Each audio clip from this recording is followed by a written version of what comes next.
बहुत देखी होंगी मगर ऐसी गाय देखी होगी।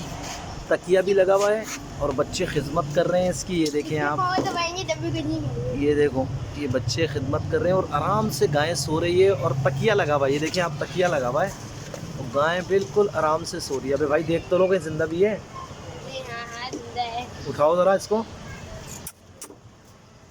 ये देखें ज़रा, तकिया लगा के गाय सो रही है और ये देखें आप, आराम से, हुआ कुछ नहीं है, देखें आराम से सो रही है। ये देखें आप, ये देखें आप, आराम से गाय सो रही है। मैं भी हाथ फेर रहा हूँ। देखें तकिया लगा के सुकून की नींद गर्मी के अंदर। आप अंदाज़ा करें, गर्मी में सुकून की नींद गाय को भी चाहिए। ये देखें आप, बहुत ही खूबसूरत जानवर। और इस टाइम ये तकिया लगा के आराम से जानवर सो रहा है और ईद उल अज़हा का जानवर है। बच्चे खिदमत कर रहे हैं इसकी।